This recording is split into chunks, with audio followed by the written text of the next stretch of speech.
cómo se convirtió el ejército alemán en una de las fuerzas de combate más temidas de la historia. Cómo logró una nación que había sido debilitada por la Primera Guerra Mundial y el Tratado de Versalles levantarse para lanzar una guerra devastadora en toda Europa.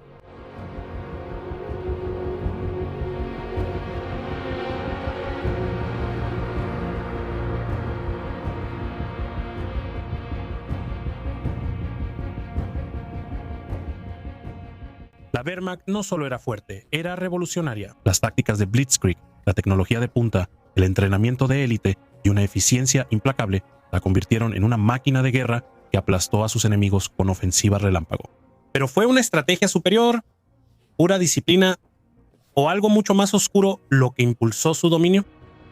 Hoy nos sumergimos en los secretos de la máquina de guerra alemana, las brutales realidades que los convirtieron en una fuerza que el mundo nunca olvidaría. Vayan a la posición defensiva. En die Nachbarstellung gefühlt die Biele sind.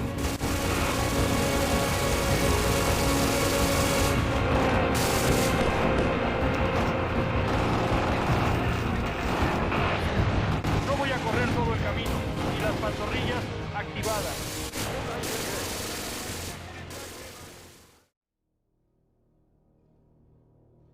Después de la Primera Guerra Mundial, el ejército alemán no había sido derrotado en el campo de batalla. Simplemente se quedó sin recursos y fue superado por el cansancio de la guerra en casa. Cuando estos orgullosos soldados regresaron de los paisajes devastados de Francia y Bélgica, fueron celebrados como héroes en Alemania. Pero las cosas tomaron un giro dramático con el Tratado de Versalles. El tratado culpó duramente a Alemania por la guerra, lo que provocó resentimiento y sentó las bases para el surgimiento del nuevo régimen alemán y con el tiempo otro conflicto global aún más devastador. Durante los caóticos años de entreguerras, el ejército alemán, conocido como el Heer, logró sobrevivir. Sus líderes incluso establecieron métodos secretos para eludir la estricta regla del tratado que limitaba el ejército a solo 100.000 hombres. Construido sobre un legado de habilidad y eficiencia, el Heer tenía una estructura de mando que muchos admiraban. En vísperas de la Segunda Guerra Mundial, el Oberkommando des Heeres, OKH, era el organismo principal a través del cual los principales estrategas del ejército ponían en acción sus planes. Sin embargo, Hitler cambió las reglas del juego al socavar este respetado Estado Mayor General, reduciendo su influencia y poder. En su lugar, se colocó a sí mismo en la cima de una nueva jerarquía militar y estableció un organismo superior separado, el Alto Mando de la Wehrmacht. Aunque hubo una oposición notable a Hitler desde dentro del ejército, muchos oficiales superiores del Heer quedaron cautivados por sus primeras y deslumbrantes victorias. Aceptaron con entusiasmo el plan alemán de conquista, convencidos de que su nación estaba destinada a la grandeza. A medida que las ambiciones de Hitler crecían y Europa era enviada a su segunda gran guerra en menos de 25 años, algunos oficiales argumentaron con cautela que Alemania podría no estar militar o económicamente preparada para un conflicto así hasta 1942. Sin embargo, la impaciencia de Hitler lo llevó a acelerar su agenda y el 1 de septiembre de 1939, la invasión de Polonia encendió la chispa que pronto envolvería al mundo en guerra. Estos oficiales no solo seguían órdenes, habían hecho un juramento personal de lealtad a Adolf Hitler. Este compromiso se basaba en el principio del Führer, una doctrina que declaraba que la palabra del Führer estaba por encima de toda ley escrita. Aunque la idea fue influenciada por el darwinismo social y no fue únicamente una creación alemana, su aplicación rigurosa durante los 12 años del Tercer Reich dejó una huella imborrable en la cultura militar alemana. De hecho, durante los juicios de Nuremberg después de la guerra, varios altos mandos alemanes incluso invocaron este principio como defensa de sus acciones. Esta lealtad profundamente arraigada y la creencia en la autoridad absoluta de Hitler desempeñaron un papel fundamental en la formación de las estrategias agresivas de Alemania. Los juramentos personales y la devoción inquebrantable a un solo líder pueden llevar a naciones enteras a tomar riesgos dramáticos y, a menudo, peligrosos. El legado de esta mentalidad no solo influyó en las decisiones militares, sino que también alteró para siempre el curso de la historia moderna. Tras los escándalos de Blomberg y Frisch, a finales de la década de 1932, obstáculos clave para la toma total del control de las Fuerzas Armadas alemanas por parte de Hitler fueron eliminados.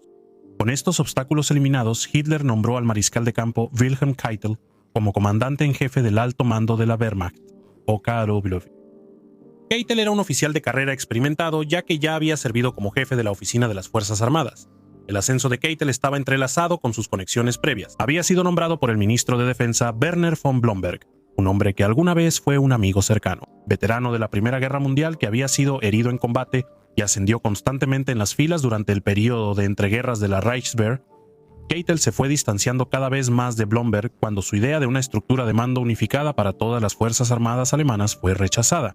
Irónicamente, cuando Hitler empezó a avanzar hacia un mando unificado, la naturaleza cooperativa de Keitel lo posicionó perfectamente para este nuevo papel.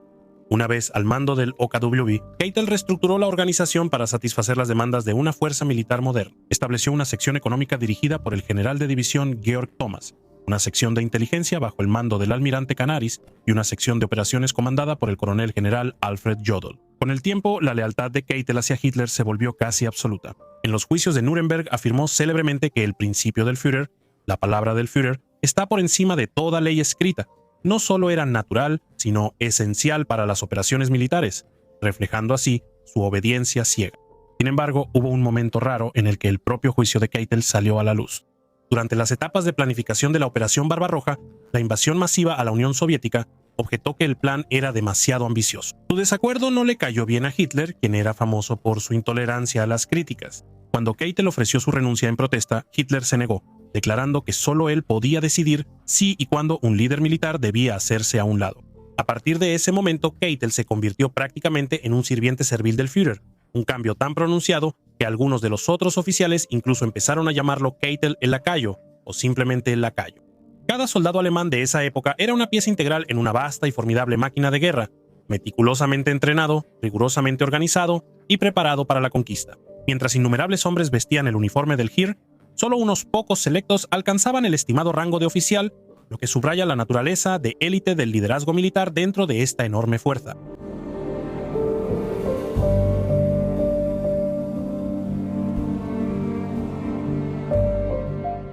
A medida que avanzaban los años 30, el Heer experimentó un crecimiento explosivo y con ello una profunda evolución en el carácter de su cuerpo de oficiales. La larga tradición de liderazgo aristocrático prusiano y alemán comenzó a decaer.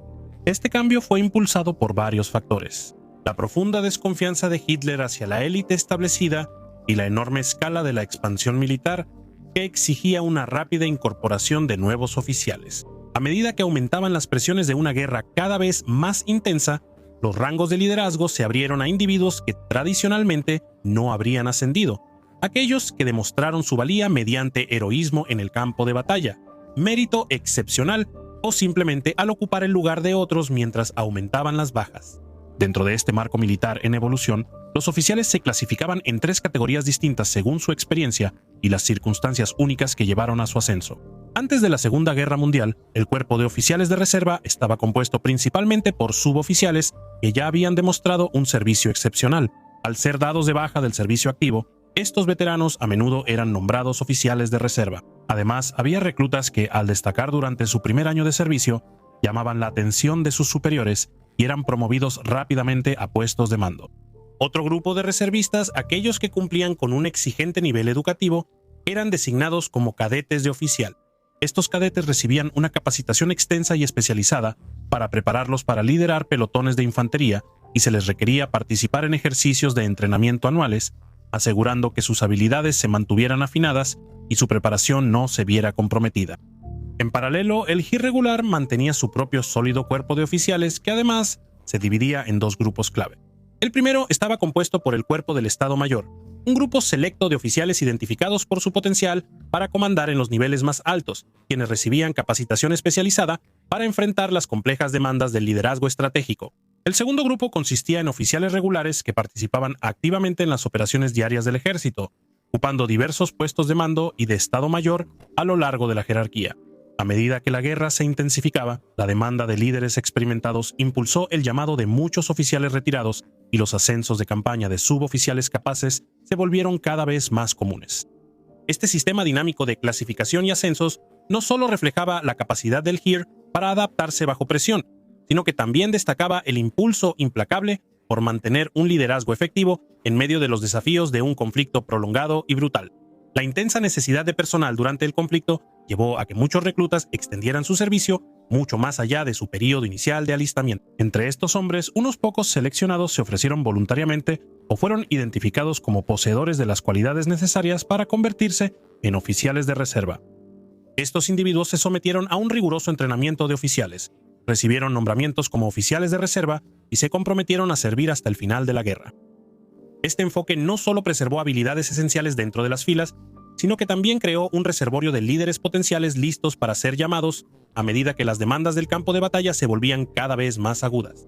A medida que la guerra se intensificaba, el proceso para ascender a los soldados al rango de oficial se volvió rápido y adaptable. Basándose en su experiencia de combate y sus capacidades de liderazgo demostradas, muchos soldados fueron ascendidos a rangos de oficiales después de solo unos meses de entrenamiento específico. Aunque el periodo típico de entrenamiento para los candidatos a oficiales podía extenderse hasta 20 meses en circunstancias normales, la necesidad urgente de líderes capaces en el campo, agravada por el aumento en las tasas de bajas, llevó a prácticas de ascenso aceleradas. En algunos casos, a los candidatos se les reconocía experiencia en servicio activo a pesar de su limitada exposición al combate, asegurando que el ejército mantuviera un flujo constante de oficiales capaces de enfrentar los desafíos siempre cambiantes de las operaciones en tiempos de guerra. Aunque el inicio de la era nacionalsocialista fue disminuyendo gradualmente el estatus de élite tradicional del cuerpo de oficiales alemán, la vida de un oficial antes de la guerra estaba marcada por privilegios notables y respeto. Los oficiales disfrutaban de un salario generoso, alojamientos superiores y provisiones de alta calidad, lo que reflejaba la posición estimada que ocupaban dentro de la jerarquía militar. Al recibir su nombramiento, recibían una asignación para el uniforme como símbolo de su nuevo estatus, aunque después se les requería financiar sus propios uniformes. Este acuerdo no solo subrayaba el respeto y las expectativas asociadas con su papel, sino que también resaltaba los valores culturales más amplios de honor, responsabilidad y rendición de cuentas personal que eran fundamentales para la tradición militar de la época. Durante tiempos de guerra, la necesidad urgente de oficiales a menudo obligaba a acortar los periodos de entrenamiento, pero el régimen estándar para los oficiales regulares seguía siendo impresionantemente riguroso. Los candidatos comenzaban con 10 meses de instrucción fundamental de infantería y de suboficiales bajo la supervisión del Ersatz, es decir, el ejército de reemplazo, una fase diseñada para inculcar habilidades de combate esenciales y conocimientos tácticos.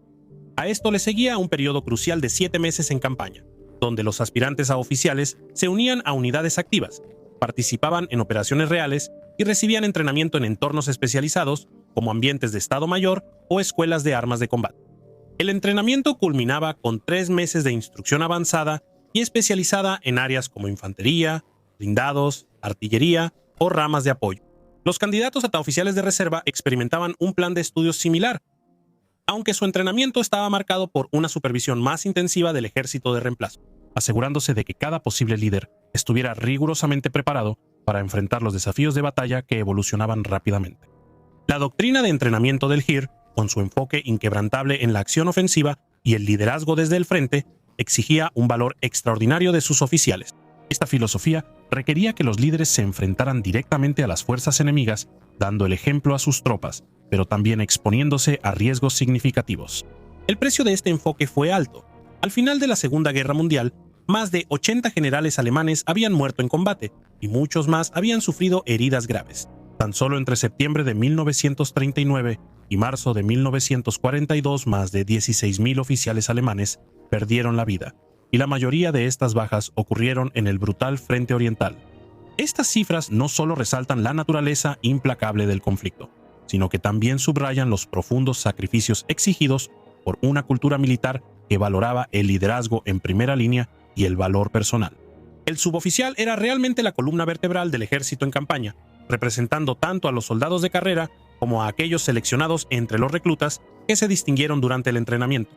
Algunos de estos hombres solicitaron voluntariamente roles de suboficial o fueron identificados por su potencial y fueron designados como parte de un componente de reserva, distinguiéndolos de aquellos que habían seguido una carrera militar desde el principio. Dentro de esta estructura, los suboficiales se dividían en 2 grupos distintos, superiores e inferiores. A los jóvenes se les daba un inicio temprano en su trayectoria militar. Aquellos mayores de 16 años podían solicitar el entrenamiento de suboficial y unirse al ejército a la edad de 17 años. Para los soldados activos que buscaban este ascenso, se requería un mínimo de 1 año de servicio después de la conscripción antes de que pudieran postularse.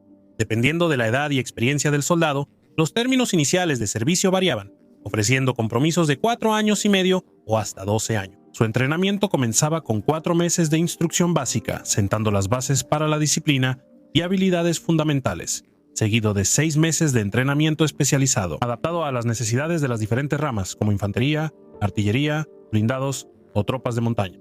A medida que la guerra se intensificaba, el régimen de entrenamiento fue modificado significativamente para satisfacer la creciente demanda de líderes capaces en combate. Al principio, el enfoque estructurado implicaba una instrucción larga y exhaustiva, pero más adelante en el conflicto, la fase de entrenamiento básico se aceleró al incorporarla directamente en las unidades activas en lugar de en un entorno escolar tradicional. Esto normalmente era seguido por aproximadamente 5 meses, sirviendo como jefe de escuadra o incluso un periodo más corto para aquellos asignados a roles especializados. En muchos casos, especialmente para los soldados con amplia experiencia en combate, todo el entrenamiento de suboficial se reducía a menos de 3 meses.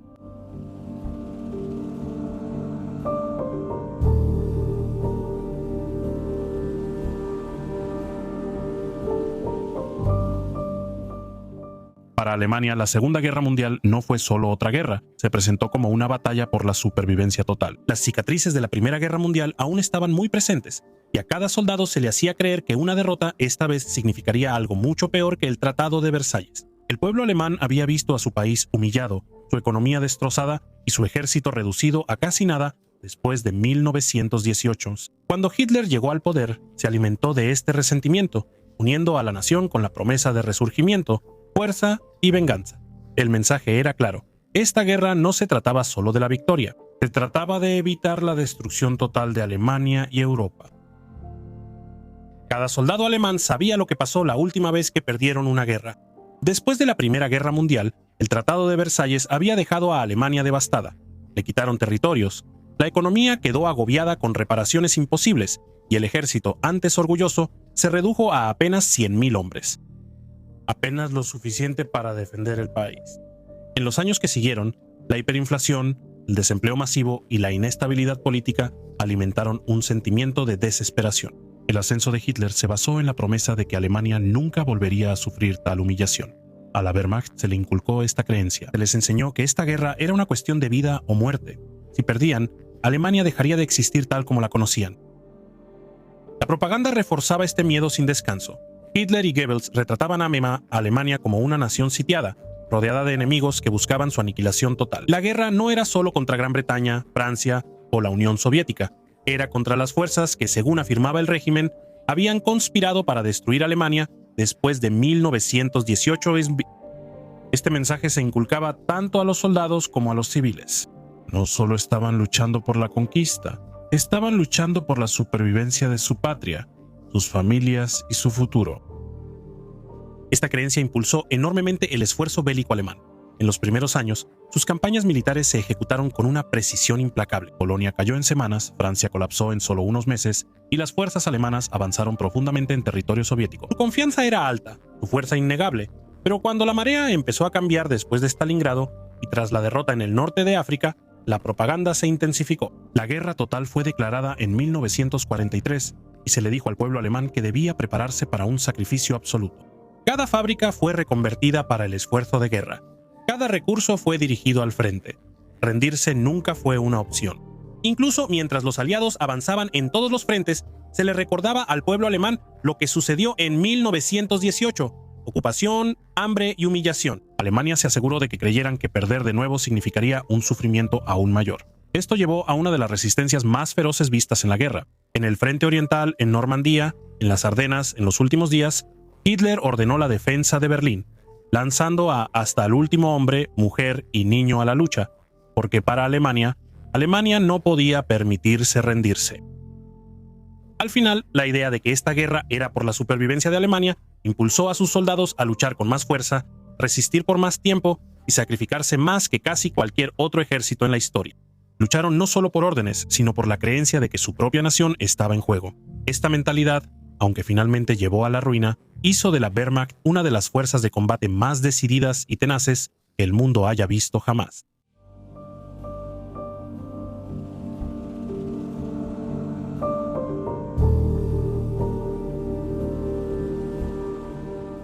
El corazón de la maquinaria militar alemana era el Lanzer, el soldado raso común, la mayoría de las veces un recluta convocado al servicio por las autoridades policiales y civiles locales. Mientras que los voluntarios gozaban de la clara ventaja de elegir su rama de servicio, la gran mayoría era reclutada. Estos hombres recibían cartas de convocatoria detalladas por correo, con instrucciones precisas sobre dónde presentarse y cómo viajar, marcando el inicio de su trayectoria militar. Al recibir sus notificaciones, los reclutas debían registrarse y someterse a 2 exámenes físicos completos para evaluar su aptitud para el servicio. Con base en estas evaluaciones, eran asignados de inmediato a una unidad específica o enviados a casa hasta que se les necesitara nuevamente para el servicio activo. Este meticuloso proceso aseguraba que cada soldado estuviera apto para las exigencias de la vida militar desde el principio. Una vez alistados, estos soldados eran primero integrados en una unidad dentro del Ersatzheer, el ejército de reemplazo que servía como campo de entrenamiento preparatorio, antes de pasar a la fuerza principal de combate, conocida como el Feldheer. La fase inicial de entrenamiento duraba 16 semanas, durante las cuales los reclutas desarrollaban fuerza física, dominaban técnicas esenciales de mando y control y aprendían tácticas de fuego y maniobra. Este riguroso programa los familiarizaba con una variedad de armas e inculcaba las habilidades fundamentales necesarias para operar eficazmente a nivel de pelotón.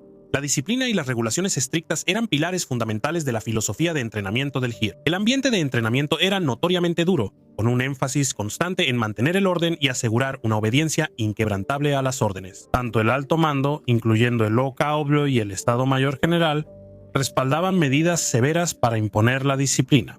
Las consecuencias por las infracciones eran draconianas. La desobediencia o la deserción podían llevar a la ejecución inmediata, e incluso hubo casos en los que oficiales considerados culpables de fallar en sus deberes fueron ejecutados sumariamente. Este enfoque inflexible se consideraba vital para mantener la efectividad de combate de las tropas en un conflicto cada vez más brutal. El régimen de entrenamiento en sí se basaba en métodos probados por el tiempo de la Reichswehr de entreguerras y en la acumulación militar encubierta que precedió a la guerra. Los soldados soportaban largas marchas forzadas cargando todo el equipo de combate. Participaban en ejercicios con fuego real y se sometían a entrenamientos de acondicionamiento físico implacables. Estas rutinas exigentes a menudo llevaban a los hombres al límite. Algunos incluso morían por puro agotamiento y las lesiones eran algo común, con días que se extendían desde el amanecer hasta mucho después del anochecer. El ritmo implacable del entrenamiento dejaba poco espacio para el descanso. A pesar de su reputación como uno de los ejércitos más mecanizados de la época, solo alrededor del 20% de la Heer estaba realmente motorizado durante la Segunda Guerra Mundial. Esto significaba que muchos soldados seguían dependiendo del desplazamiento a pie en un campo de batalla que se modernizaba rápidamente. Además, aquellos asignados a roles de artillería o logística recibían entrenamiento especializado que iba más allá de sus responsabilidades principales, incluyendo el cuidado y manejo esencial de los caballos de la unidad, una habilidad crucial para mantener la movilidad y asegurar un apoyo efectivo. Fundamentalmente, el entrenamiento básico de infantería era obligatorio para cada soldado, sin importar la rama en la que eventualmente serviría. Por ejemplo, el personal destinado a la artillería debía completar el curso estándar de infantería antes de asistir a una escuela intensiva de artillería de 3 meses adicionales.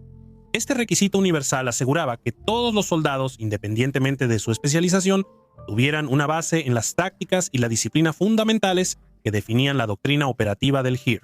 Publicado en 1945, un manual técnico del ejército de los Estados Unidos sobre la organización militar alemana comienza con un impactante extracto de la ley de servicio militar de Adolf Hitler del 21 de mayo de 1935. La ley proclamaba el servicio militar como un compromiso honorario con el pueblo alemán, declarando que todo alemán estaba obligado a servir. Y en tiempos de guerra, tanto los hombres alemanes como las mujeres alemanas tenían el deber de defender la patria. Esta declaración sentó las bases para un sistema de reclutamiento diseñado para movilizar a toda la nación en busca de fuerza militar y orgullo nacional. A partir de 1935, los hombres alemanes estaban obligados a servir desde su cumpleaños número 18 hasta el final del mes siguiente a su cumpleaños número 45. A medida que la guerra se prolongaba, el Estado amplió drásticamente estos límites de edad, reclutando a individuos desde los 17 años hasta convocar a hombres de hasta 61 años. En los últimos días desesperados del Tercer Reich, la necesidad de efectivos se volvió tan aguda que niños de tan solo 12 años fueron obligados a servir para ayudar a defender las ruinas ardientes de Berlín. Aquellos que no estaban aptos de inmediato para el servicio activo fueron clasificados en varios componentes de reserva, listos para ser activados en cualquier momento, lo que ilustraba el compromiso del régimen de agotar todos los recursos disponibles. En su apogeo durante la Segunda Guerra Mundial, el Heer llegó a contar con casi 10 millones de hombres, un testimonio de los enormes esfuerzos de movilización de Alemania. Entre 1939 y 1945, esta formidable fuerza sufrió pérdidas asombrosas. Más de 4.2 millones de hombres murieron y casi 400.000 fueron hechos prisioneros. La enorme magnitud del conflicto, pero también la carga extraordinaria, que soportó el Heer como la principal fuerza de combate de Alemania. A pesar de enfrentarse a probabilidades abrumadoras y a un panorama estratégico y táctico cada vez más deteriorado, después de 1942, la efectividad en combate del soldado alemán fue reconocida a regañadientes por sus adversarios. Los historiadores han señalado que incluso cuando la situación empeoraba, los soldados del Heer mostraron un valor y una tenacidad notables en el campo de batalla. Su capacidad para perseverar bajo circunstancias extremas sigue siendo una parte polémica pero innegable de su legado. En su aclamado libro Frontsoldaten, Stephen G. Fritz profundiza en la compleja dualidad de la experiencia del soldado alemán común. Fritz observa que estos hombres, sin importar si sus acciones eran impulsadas por convicción personal o forzadas por las circunstancias, se convirtieron en componentes integrales de una vasta y destructiva máquina de guerra. Por un lado, participaron activamente en la ejecución de políticas que llevaron a una devastación generalizada. Por otro lado, soportaron las incesantes dificultades físicas, las cargas psicológicas y las aplastantes ansiedades que son características de la vida en el frente. Este doble papel, tanto como perpetradores de la guerra como víctimas de su brutalidad, pinta un panorama aleccionador sobre el costo humano del combate. A pesar de sus notorias deficiencias como estratega militar, evidentes en una serie de errores críticos a partir de 1940, Hitler impulsó inadvertidamente el desarrollo de una formidable máquina de guerra que, hasta ese momento, no tenía igual en poderío militar. El elemento central de este aparato bélico era el Heer, el componente principal de las Fuerzas Armadas alemanas, cuyos soldados lucharon a lo largo de una inmensa extensión geográfica. Desde el terreno escarpado del Cáucaso hasta los ardientes desiertos del norte de África, y desde las turbulentas costas del Canal de la Mancha hasta las heladas regiones del Círculo Polar Ártico, la presencia del Heer subrayaba tanto la magnitud como la ambición de las operaciones militares de la Alemania nazi. Cuando el Feldherr, el ejército de campaña, era desplegado para el combate, su organización estratégica se dividía meticulosamente en distintos teatros operativos. Este enfoque se basaba en un principio fundamental: separar las unidades de combate de primera línea de los elementos de apoyo y administrativos ubicados en la retaguardia. En el mapa de batalla, divisiones enteras o formaciones de cuerpos de ejército se desplegaban directamente contra las fuerzas enemigas, mientras que las reservas se mantenían estratégicamente listas para reforzar a estas unidades en cualquier momento. Las fuerzas de primera línea y las reservas se designaban colectivamente como la zona de combate, que era seguida inmediatamente por la zona de comunicaciones, un área de amortiguamiento que incluía las zonas traseras de ejércitos individuales y, más allá, las zonas traseras de grupos de ejércitos completos. Juntas, estas áreas conformaban un teatro de operaciones, un marco flexible diseñado para optimizar el mando y control a lo largo de campos de batalla diversos y extensos.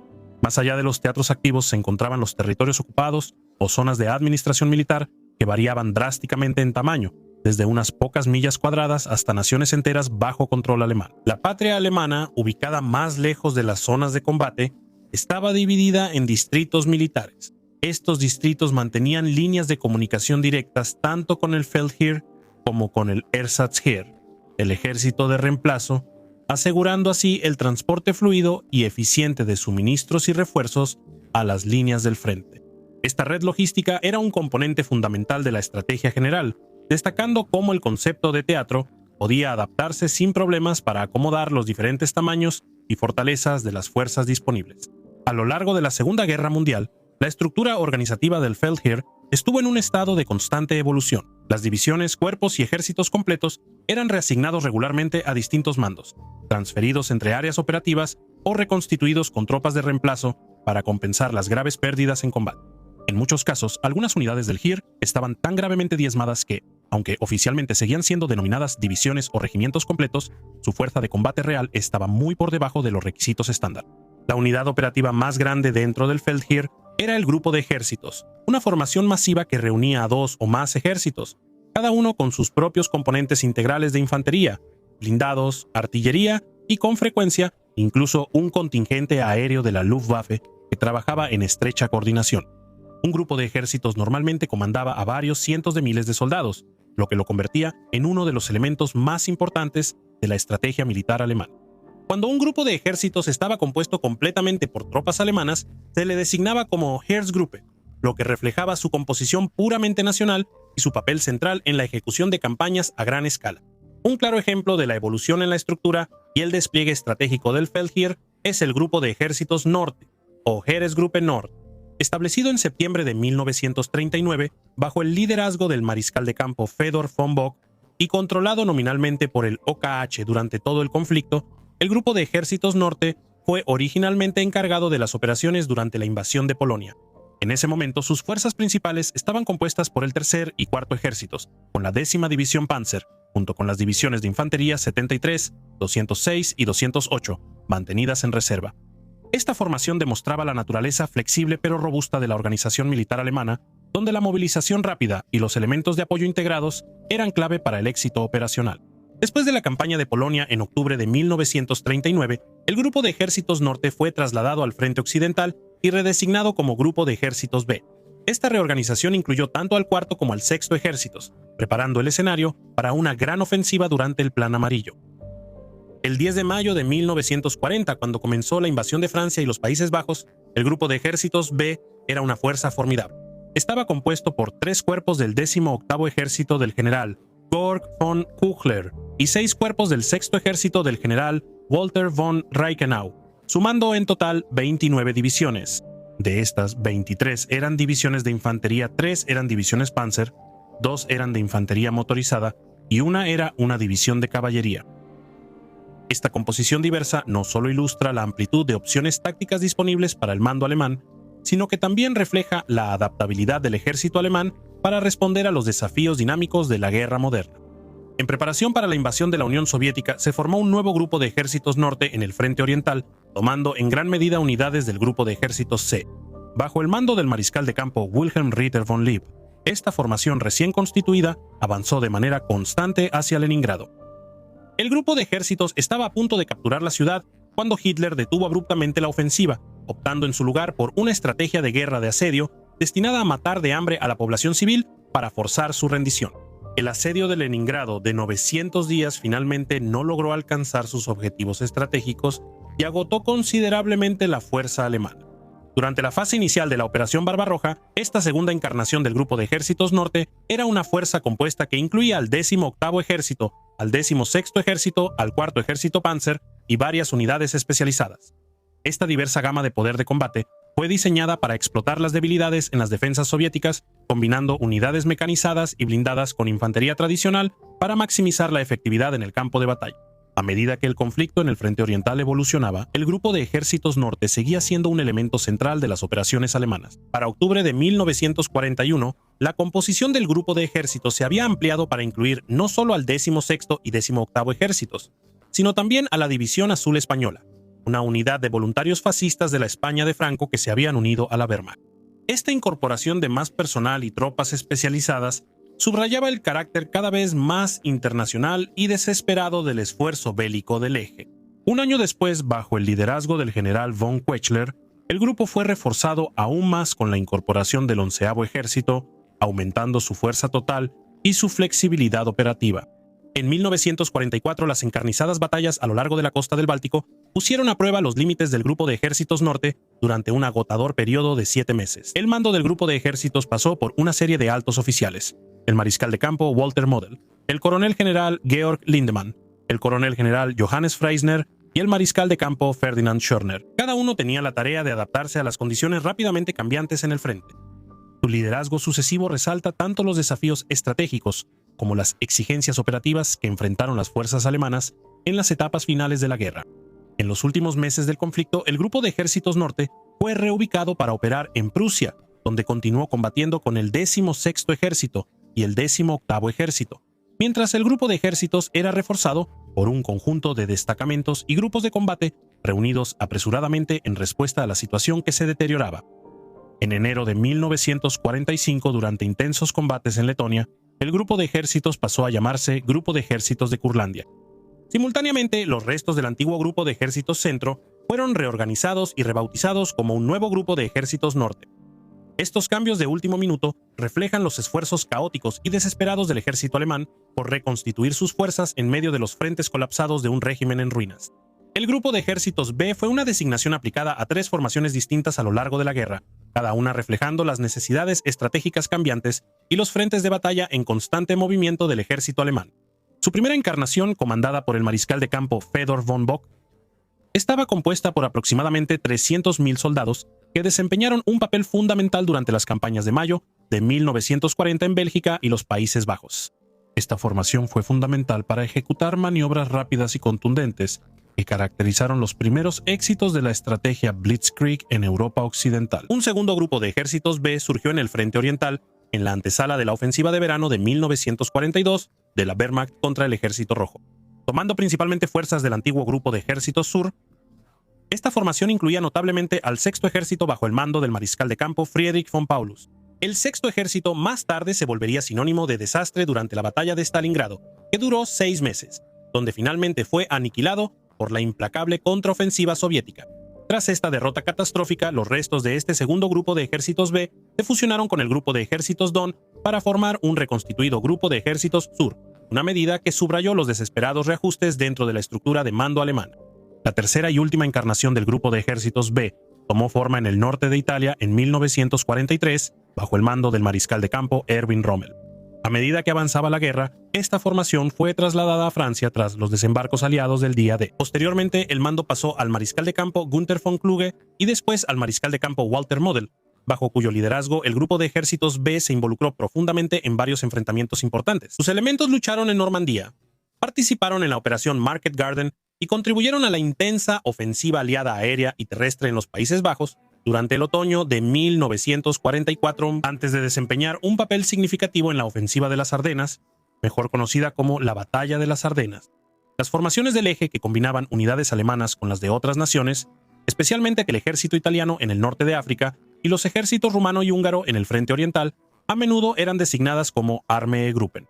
Estos agrupamientos servían como unidades operativas integradas diseñadas para aprovechar las fortalezas de cada componente nacional, facilitando esfuerzos militares coordinados a través de diversos teatros de guerra.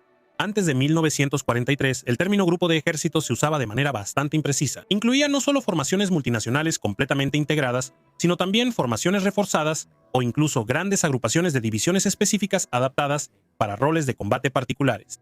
Esta definición flexible permitía a los comandantes adaptarse rápidamente a las necesidades cambiantes del campo de batalla al agrupar unidades que podían ofrecer potencia de fuego concentrada o capacidades especializadas. A medida que la guerra avanzaba y las operaciones multinacionales se volvían más complejas, la estructura del grupo de ejércitos evolucionó. En años posteriores, cuando las fuerzas del eje de diferentes naciones luchaban juntas, las disposiciones de mando normalmente otorgaban al cuartel general alemán el control general del Armeegruppe. Esta centralización del mando tenía como objetivo asegurar una estrategia unificada, agilizar la toma de decisiones y coordinar de manera efectiva las diversas contribuciones de los contingentes aliados. Dentro del Heer, una unidad estándar del tamaño de un ejército era una formación impresionante, que normalmente contaba con entre 60.000 y 100.000 soldados. Estos ejércitos se organizaban en uno o más cuerpos, cada uno reforzado por unidades especializadas que mejoraban la capacidad de combate general. Un cuerpo en sí mismo era una estructura jerárquica, compuesta por una o más divisiones junto con reservas y tropas de apoyo adicionales. Actuando como un intermediario vital, el cuartel general del cuerpo servía de puente entre las directivas estratégicas de alto nivel del ejército y la ejecución táctica llevada a cabo por las divisiones o los grupos de combate. Generalmente, un cuerpo abarcaba entre 40.000 y 60.000 soldados, asegurando que tanto los elementos de combate en primera línea como las funciones de apoyo esenciales estuvieran bien integrados para sostener operaciones prolongadas. La composición de las divisiones del ejército de campaña durante la Segunda Guerra Mundial se adaptaba a sus roles específicos en el campo de batalla, lo que resultaba en estructuras organizativas distintas para los diferentes tipos de divisiones. Las divisiones de infantería, por ejemplo, se organizaban de manera muy diferente a las divisiones Panzer. Una división de infantería típica se formaba alrededor de hasta 4 regimientos, con varias unidades de apoyo adjuntas que llevaban su fuerza total a entre 10.000 y 20.000 hombres. El cuartel general de la división desempeñaba un papel crucial al proporcionar dirección táctica en el campo para los regimientos de combate bajo su mando, asegurando maniobras coordinadas y una respuesta efectiva durante el combate. Este enfoque estructurado no solo maximizaba el potencial de combate de cada división, sino que también demostraba el compromiso del Heer con la flexibilidad operativa y la efectividad militar sostenida en un teatro de guerra que evolucionaba rápidamente. Activada en octubre de 1934 durante la fase inicial de la expansión del Heer, la primera división de infantería tenía sus raíces en la Reichswehr de preguerra. Originalmente encubierta bajo una serie de nombres eufemísticos para ocultar su verdadera naturaleza como una formación de infantería en violación del Tratado de Versalles, esta unidad de la primera oleada estaba compuesta por soldados reclutados en la primera ola de conscripción alemana antes de que estallara la Segunda Guerra Mundial.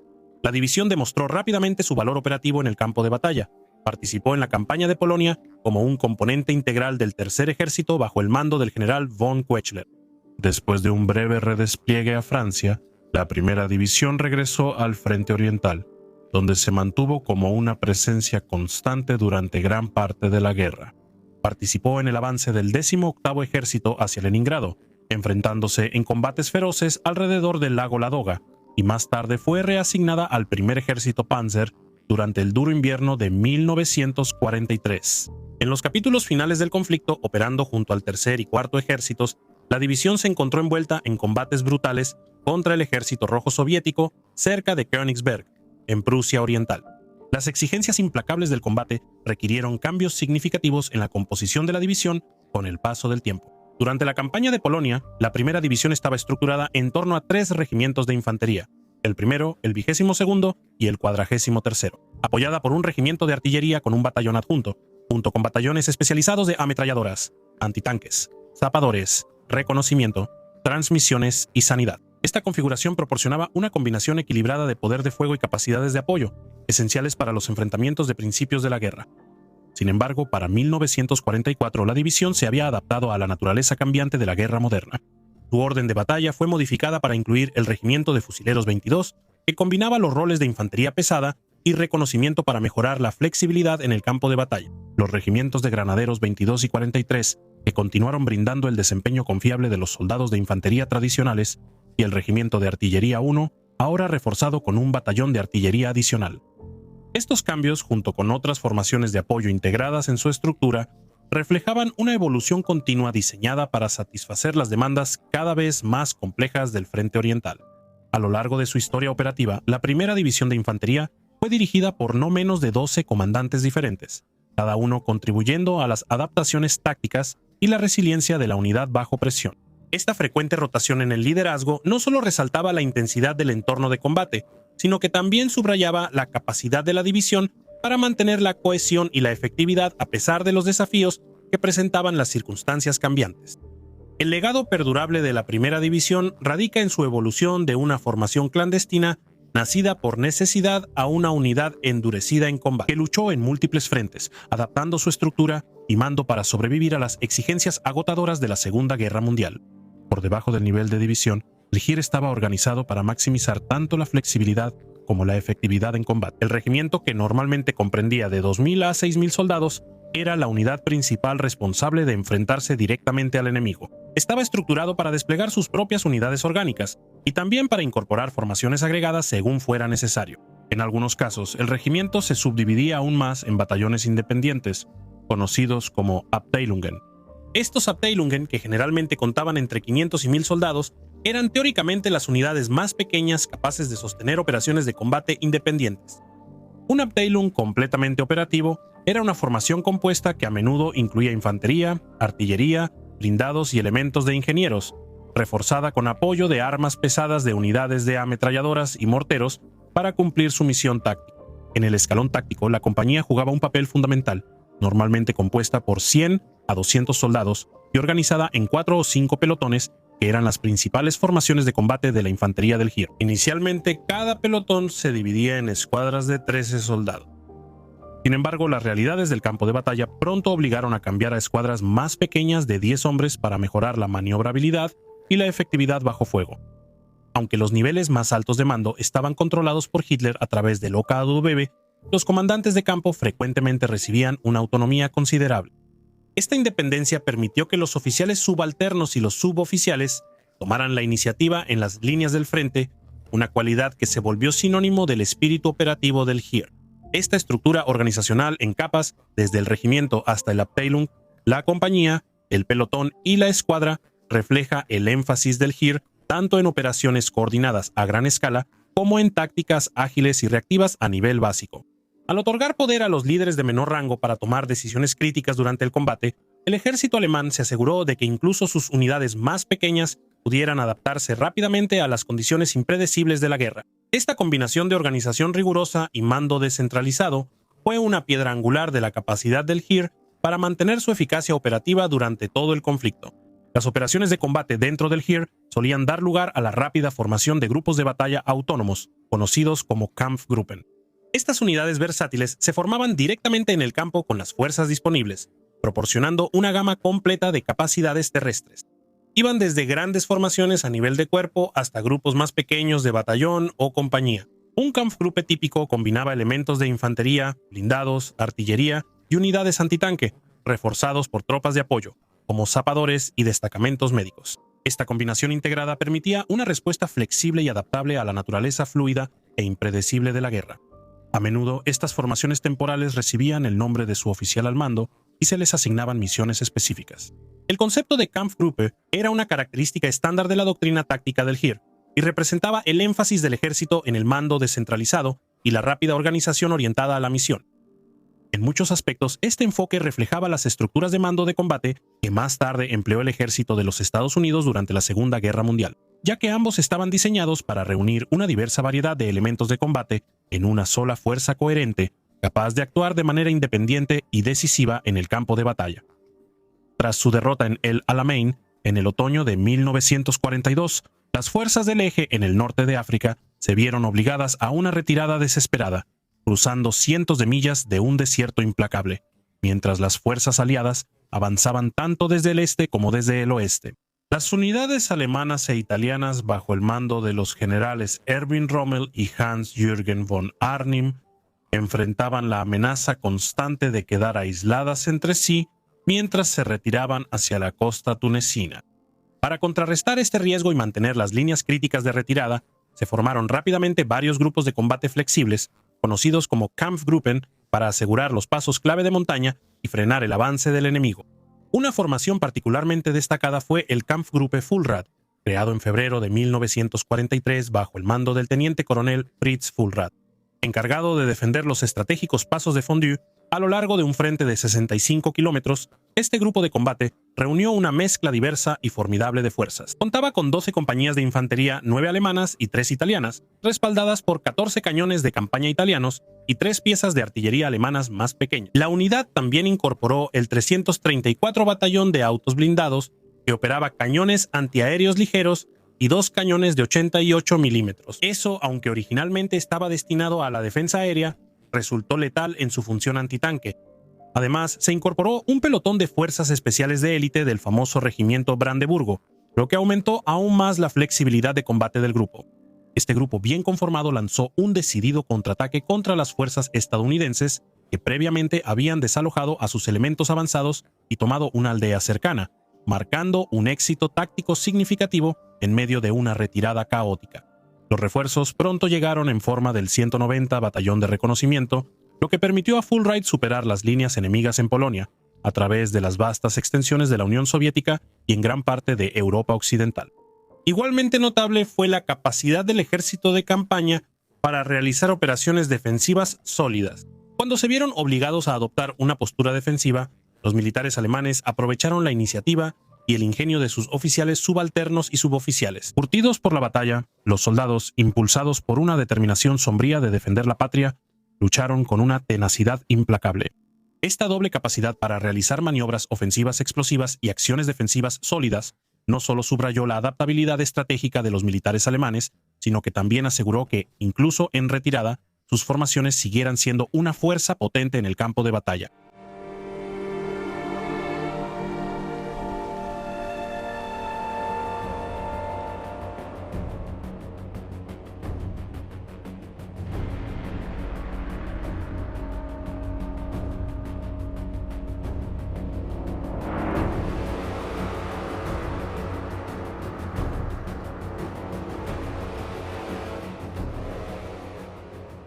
Es casi increíble pensar que solo 20 años antes de la Segunda Guerra Mundial, Alemania estaba en ruinas totales. Viciada por el Tratado de Versalles, su ejército fue desmantelado, su economía destrozada y su pueblo quedó humillado. Y aún así, en solo 2 décadas se reconstruyó hasta convertirse en una de las fuerzas de combate más decididas y formidables de la historia. El Heer resurgió de las cenizas de la derrota, transformándose de un pequeño ejército restringido en una máquina de guerra capaz de enfrentarse a las mayores potencias del mundo. Esto no fue un accidente. Fue el resultado de un entrenamiento intenso, innovación táctica y una creencia inquebrantable en la tradición militar. Como hemos explorado en este video, el ejército alemán de la Segunda Guerra Mundial fue una máquina de guerra sin igual, altamente organizada, ferozmente disciplinada y excepcionalmente adaptable. Desde sus escuadras más pequeñas hasta sus enormes grupos de ejército, el Heer estaba estructurado con un nivel de eficiencia táctica y estratégica que lo convirtió en una de las fuerzas de combate más formidables de la historia. Combinaba un entrenamiento riguroso, una doctrina operativa avanzada y un énfasis en el mando descentralizado, permitiendo que incluso los oficiales de menor rango y los suboficiales tomaran la iniciativa en el calor de la batalla. Esta combinación de infantería bien entrenada, uso innovador de blindados, artillería y apoyo aéreo, junto con un sentido inquebrantable del deber, hizo que la Wehrmacht fuera una fuerza que superó rápidamente a sus enemigos en los primeros años de la guerra. La efectividad de las Fuerzas Armadas alemanas no se debía solo a armas o tecnologías superiores, sino a cómo se usaban esas armas. La estrategia de Blitzkrieg revolucionó la guerra moderna, permitiendo que Alemania conquistara vastos territorios a una velocidad sin precedentes. Los ataques coordinados entre la infantería mecanizada, las divisiones blindadas y el apoyo aéreo aseguraban que las defensas enemigas fueran superadas antes de que pudieran reaccionar eficazmente.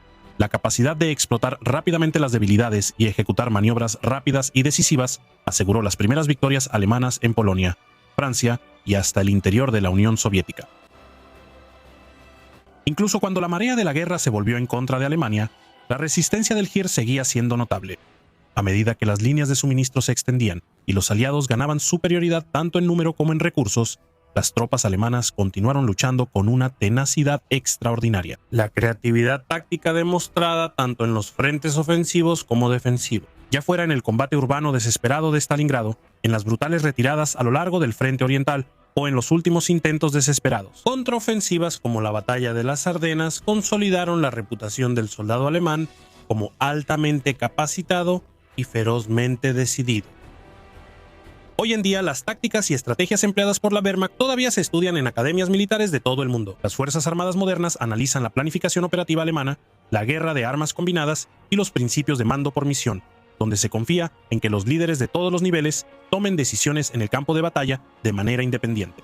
Si bien se condena el legado de la Alemania nazi, la efectividad militar del Heer sigue siendo objeto de estudio, no por admiración ideológica, sino para comprender la evolución de la guerra y aprender tanto de sus fortalezas como de sus fracasos. Y con eso concluimos el video de hoy. Estoy increíblemente agradecido de que hayas estado aquí hasta el final. Tu apoyo realmente significa muchísimo para mí. Un enorme agradecimiento a mis increíbles patrocinadores. Si te gustaría apoyar el canal o tener acceso a contenido exclusivo, los enlaces a mi Patreon e Instagram están aquí abajo. Espero que hayas aprendido algo nuevo y, como siempre, nos vemos en la próxima aventura. Cuídate y adiós por ahora.